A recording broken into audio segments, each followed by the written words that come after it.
There it is. There. Yeah. Cut. Action. First one's Action. Action. Action. Is there anything in my teeth?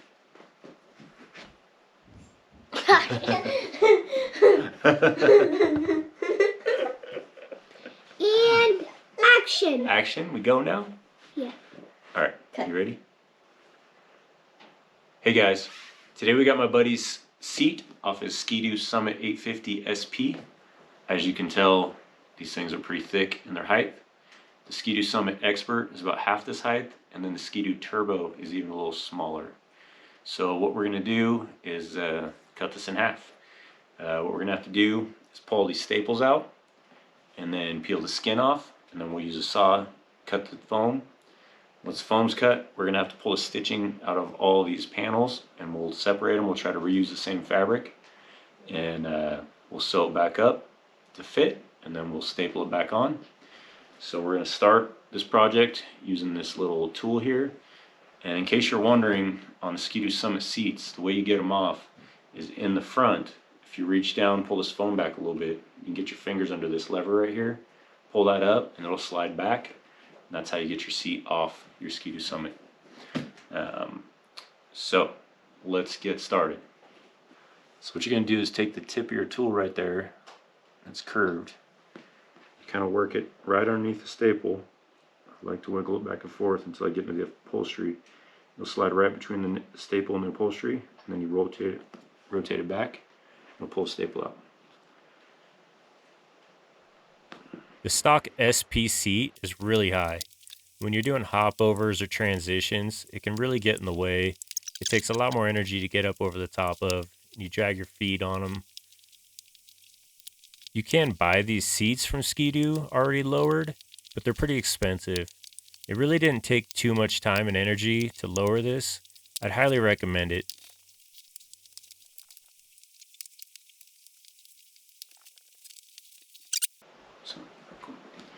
Alright, so now we got all of our staples out. So all we have to do is pull this fabric around and be able to peel the skin off.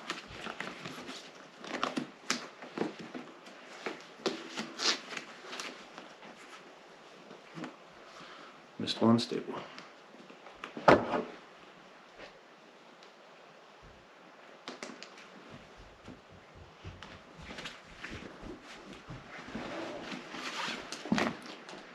So there we have it. As you can see, this plastic's pretty tall, so if you're putting your knee on the seat there and this foam's cut down, you're going to be sitting right on top of that plastic. So we'll cut this down, and then we'll top this foam off. To get the proper spacing all the way around the foam, I use these boards and a straight edge. Drawing that Sharpie line will give me something to cut to.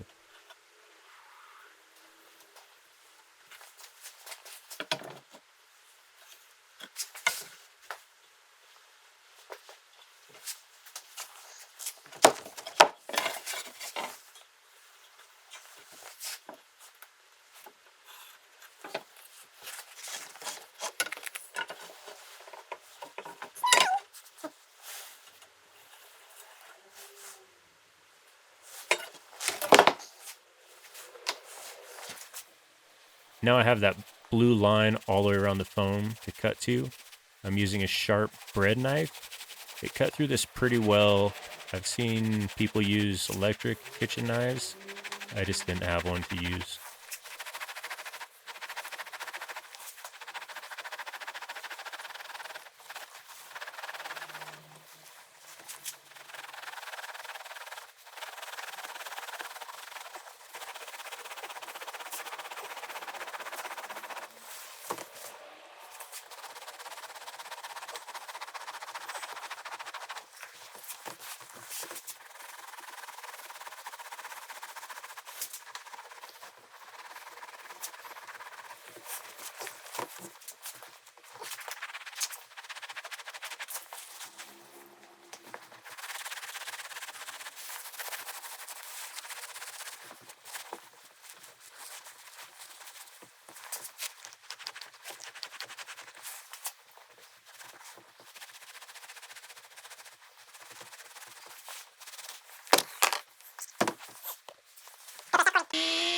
Here I'm using a die grinder to cut the plastic, and then I went back with a sanding disc to clean it up. I'm using that same sanding disc here to cut down the high spots in the foam and then bevel the edges over.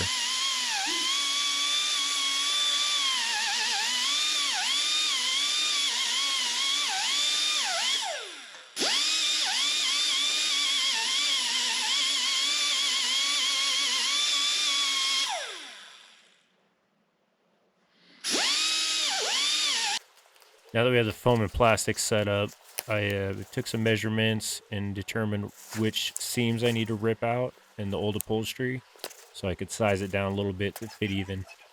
I think you could just take the old skin and stretch it over and staple it down and it would come out all right.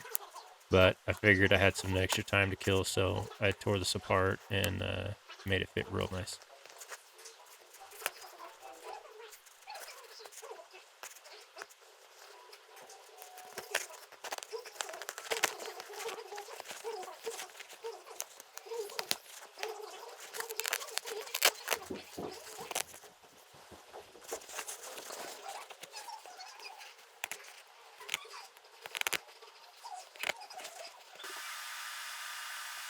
Now that I have those seams pulled out, I've got two panels.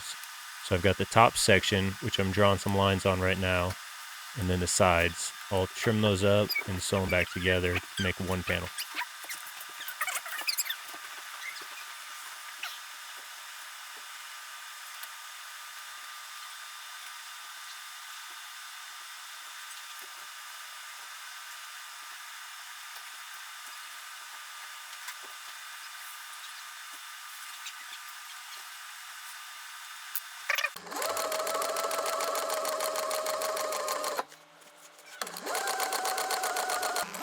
After I sewed the two panels together, I went back and added this extra seam in. It captures the loose vinyl on the inside and gives it a little extra strength.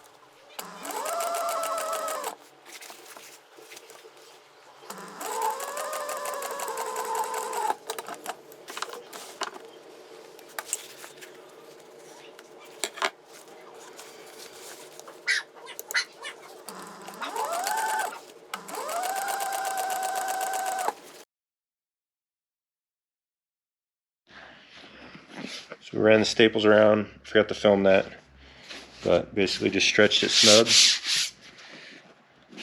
and then ran a row of staples around it.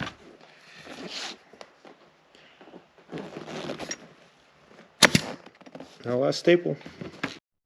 These first two pictures are the before. You can see how thick it was. And these are the after. You can see how much material is removed.